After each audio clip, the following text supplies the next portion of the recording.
Welcome to the Big Mike Fund Podcast, where you'll learn about advanced wealth building strategies from real estate investing to creating massive ROI and secured retirement profits. So pour yourself a cup of coffee, grab a notepad, and lean in, because Big Mike has got the mic, starting now. Welcome to the Big Mike Fund Podcast. I'm the Big Mike Zlatnik, and today it is my pleasure and a privilege to welcome back, or I don't know if it's third or fourth time, but it's definitely been a while, my good friend Ryan Parson. Hi, Ryan. Hey there, Mike. How are you today? I'm doing great. How's the beautiful Glenwood Springs, Colorado? Well, I'll give you a quick viewpoint of it right now. It's a little breezy here as you and I are recording this podcast today, but you can see everything is nice and green and lush. We've had a great summer, a great rainy summer comparative to the rest of the country, so it hasn't been too hot, and we are getting ready for fall, though. The aspen leaves are starting to change, but we're hanging on to summer as best as we can out here. Yeah, it's beautiful, and your fall is going to be even more beautiful. The colors are going to be just gorgeous. So enjoy. I'm a little envious. Yes, for sure. So let's talk. Let's jump into kind of the crux of this episode. We're going to talk a little bit about you being a personal chief financial officer, personal CFO, wealth strategist, and then the virtual family office model that your company helps folks with. And your company is an RIA, and you specialize on helping high net worth folks to find their freedom, to live their life, their free life. And take us through this. So if you would be so kind. Absolutely. Thanks for having me back, Mike. It's always a pleasure to be here with you and your listeners. You do such a great job at supporting what I call the do-it-yourself investor family, which is exactly who we serve as well. And it's always great to have these conversations with other experts like you that really take it very seriously about the do-it-yourself investor, the do-it-yourself family that frankly is really just trying to maintain it and hold on to it, given all the pressures that are coming at all of us today. So it's always a great pleasure to be here with you and talking about these really important topics here, Mike. So as always, just a quick disclaimer slide. Mike, as you mentioned, we are a registered investment advisory firm. So today's discussion is really just a very high level to be able to talk about some ideas and some thoughts here to be able to give high net worth families some additional ways of thinking about their wealth and how they go about working with and truly living their best lives today. So, Mike, you mentioned being a personal CFO and what that is and what that looks like here today. And I thought we could talk just a little bit about and define what that is and what that personal what that CFO is. But it really is.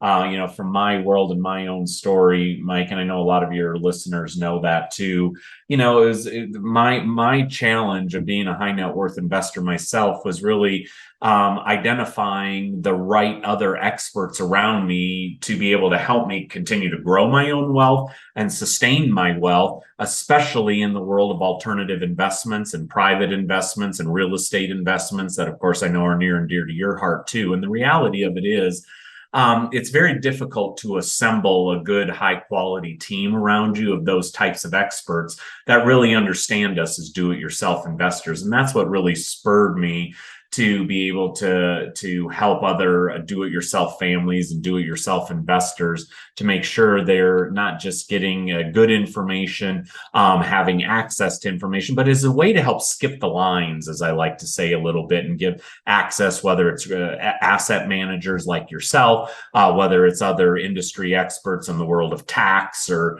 charitable planning, wealth succession planning, wealth protection planning, and the like. And I just for high net worth families like those that you and I both serve, Mike, there was just not a good system or a good place out there to help get all the wealth organized, see all your investments, all your assets on one statement, one reporting system. And that was really, again, all born out of my own frustration, to be able to find and have those types of tools like a family office typically has. So that's a little bit about the background, Mike, and what's led me to, really being so passionate about defending the do-it-yourself investor today.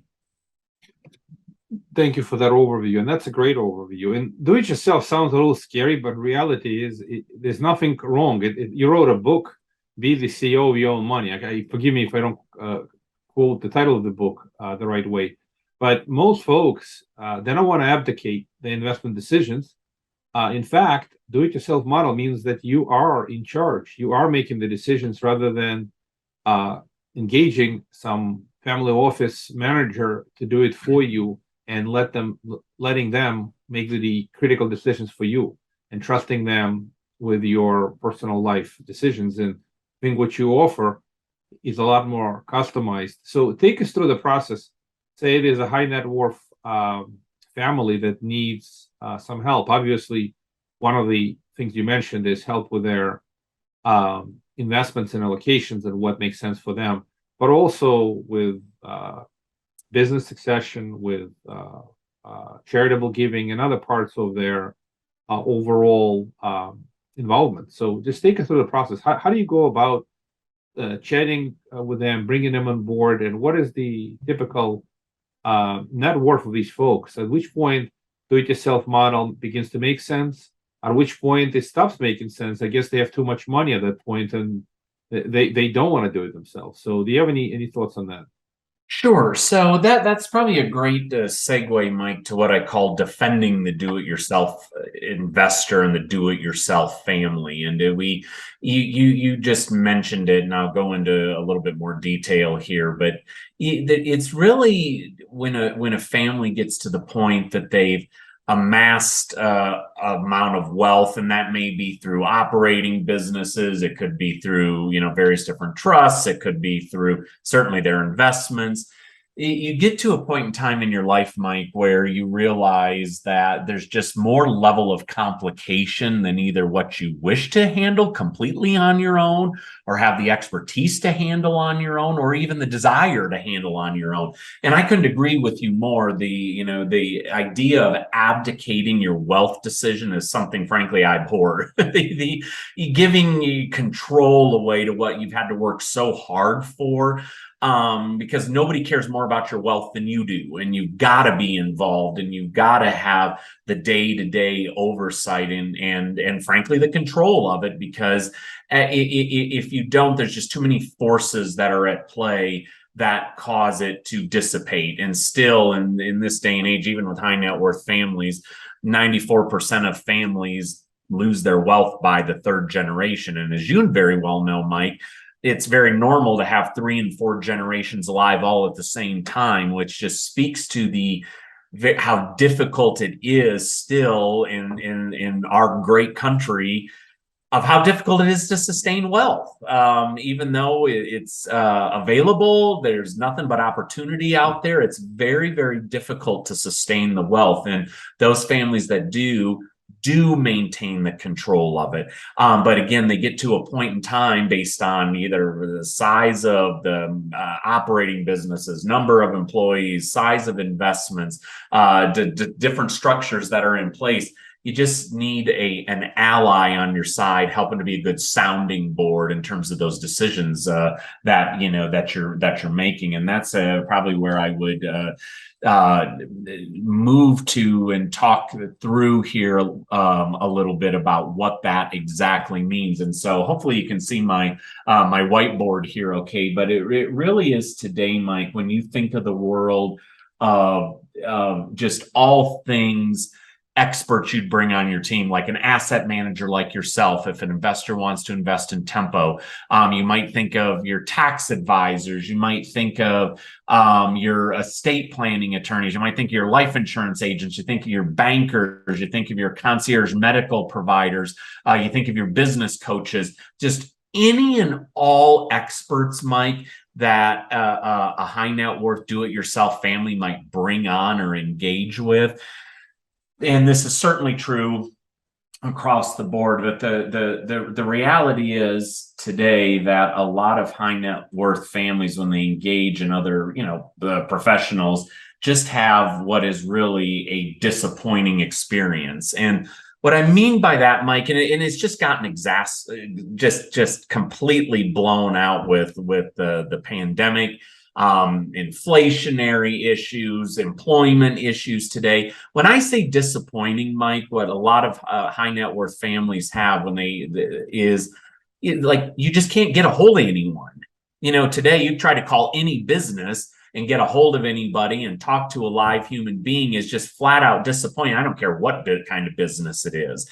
And so these issues for the do-it-yourself family have just become magnified today. But the reality of it is that most experiences, a lot of high net worth family are just flat out disappointing with what they're looking for when they go seeking any kind of help to work with them, whether it's lifestyle related, family related, or wealth related. And so you then get to maybe a point, depending on how you're structuring things, where you find some professionals that are simply just delivering. Yes, maybe you can get a hold of them, but they're more, Mike, what I call order takers.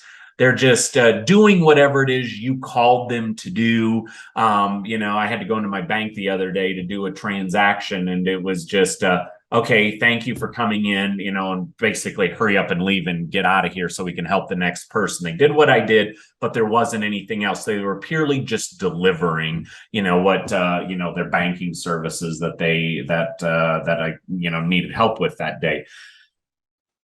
If you're lucky, you might still be working with other types of professionals, and they are what I call delighting.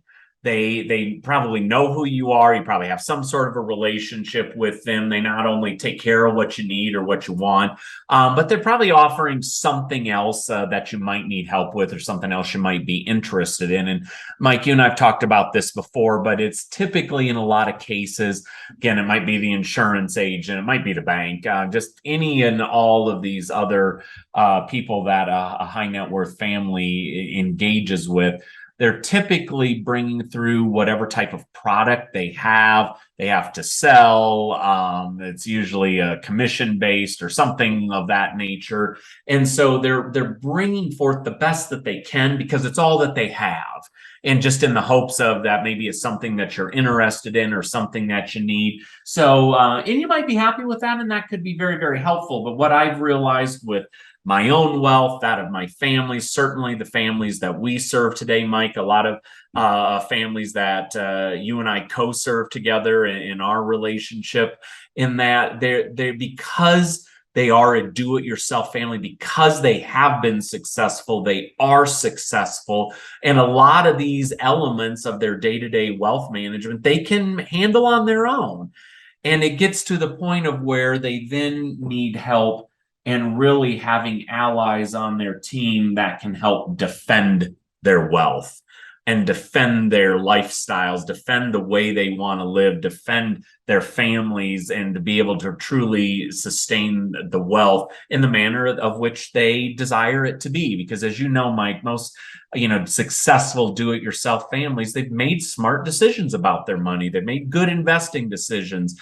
They've managed their businesses very well. And this is where, to your comment a moment ago, it gets to the point where families realize that they need more type of comprehensive support, and with allies that truly understand what they're trying to accomplish, truly understand that they march to the beat of their own drum, that they also are in the situation they may not want to be able to do everything on their own. And that's where they turn to start looking for, who is that ally, not that I'm abdicating decision, but can help me continue to make good decisions based on this evolving economic and political and social environment that we're all living in today, and in a way that none of us have ever dealt with before.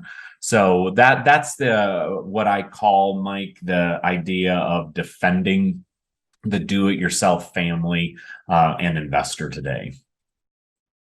Yeah, it's very cool. And you said something really powerful. A lot of service providers out there, being great folks and great services, all they do is they have a product to sell or a service to sell, and they're not in a position to adjust and adopt and modify their service for your needs because it just might not be able to sell their service. Right. So, especially if they're commissioned or motivated by the products they offer, like insurance agents or certain bank representatives that sell certain products that the bank wants them to sell. And the consequence, well, life insurance agents who just want to sell you life insurance policy, and you may not need a traditional policy. You might need a policy with a lot of flexibility, more like infinite banking policy versus a traditional life insurance. And yeah, those folks, they're great, but they lack the big picture. And I guess this is where you come in as a personal CFO, understanding the individual big picture, and I guess enough details, and then you have the network of professionals that you can bring a la carte basis to help folks use those services. Is that how it works? Just am I getting the picture right?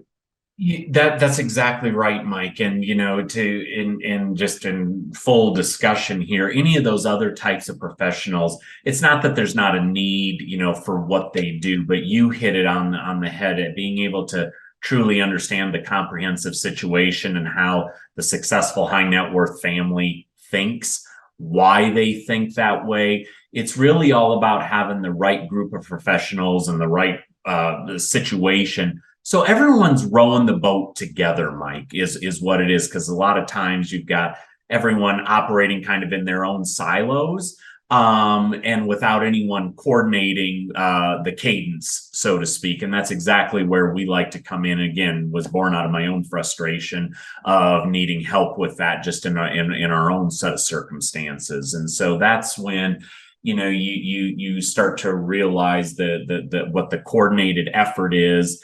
It starts to look like what I call personal advocacy, and how everything is really like a gear, Mike. When you make a shift in your investments, for example, that changes other things about your plan, your cash flow plan, your tax situation, maybe your charitable giving situation. And all of these day-to-day decisions change and have other impacts. And what we really are known for, and what we really love to do, is to help to see the other impacts where it might not otherwise be visible, which is really a big part of the reasons why so many families, frankly, just don't have their wealth that they amassed, like I said, by the end of the third generation. It's a staggering number. And so part of what I also really see too, Mike, especially just in the pure world of wealth, is that a lot of these decisions do tend to get made in a silo, or they tend to get made from a shiny object. And that's, Mike, over the years, you and I have talked about that, and as do-it-yourselfers, that's kind of a par for the course, kind of woven into all of our DNA. We see something, we like it, we move on it. And that's not necessarily a bad thing, but it's also can be one of those things that gets us maybe not exactly where we want to be. And when there's the combination of a lot of shiny objects that are made over the years, you can end up with some outcomes that maybe aren't really fully desirable. And part of what I just see with those families that really are successful, they understand what is truly the most important thing. And it is about living their best lives, and what I call living your best life of significance. And, keeping the most important things, and that your wealth is in place to allow you to bring your desires and hopes into their physical being, and to serve those you're called to serve, your family members. Maybe it's your employees, maybe it's your charitable aspirations and the causes that you care most about. But those are the things, Mike, that make living our best life worth it.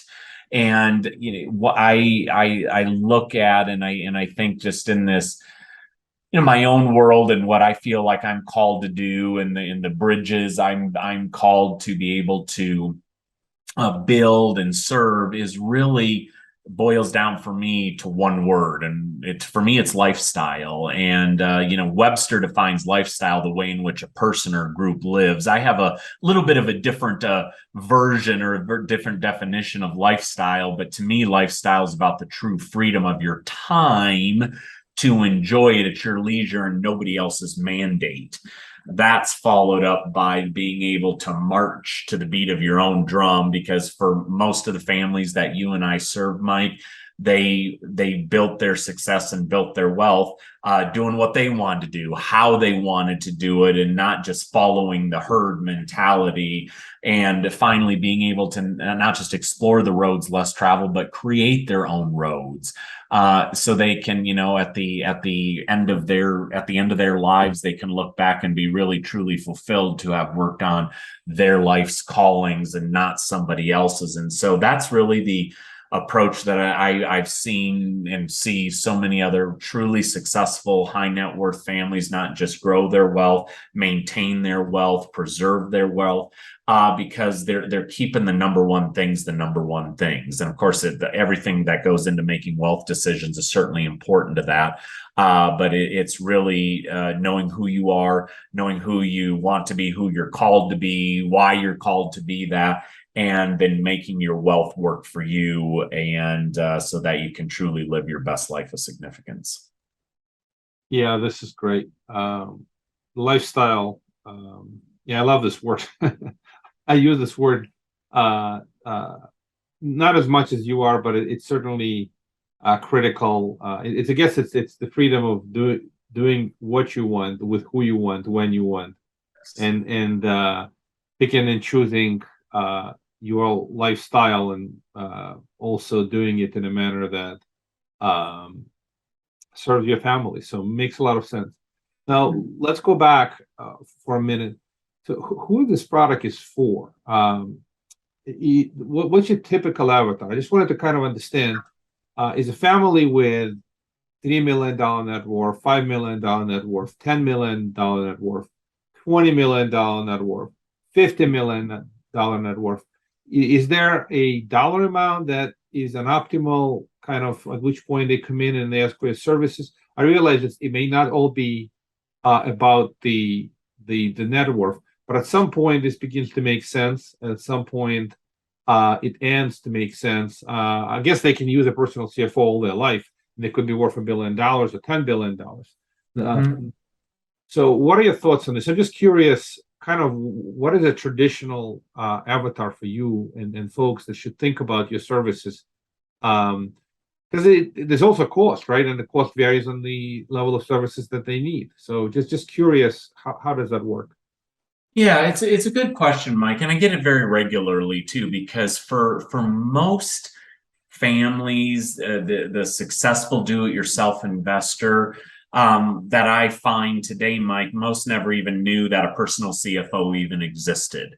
So it's a very natural question to go, when and how do I know I need it, and those types of things. And so, and I appreciate you asking that, because with the do-it-yourself family today, let's and I tend to talk in spaces of net worth, Mike, because so many families that are do-it-yourselfers have a wide makeup of their net worth.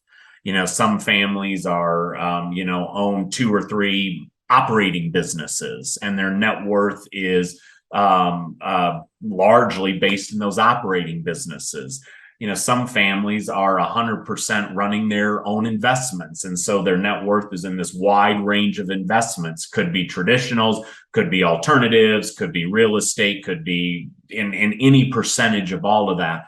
Some families have very elaborate wealth protection plans through the use of trusts, through the use of LLCs, through the use of entities. Some families are very charitably inclined, so the number of charities that they're interacting with can all impact that. And of course, your number of investments. Some families are very heavy into tax qualified accounts, other families are not. And so if you look at it, Mike, if I say, like a $5 million net worth, one asset could make that up, or one business could make that up, or that same $5 million could be made up of 100 different accounts and trusts and entities.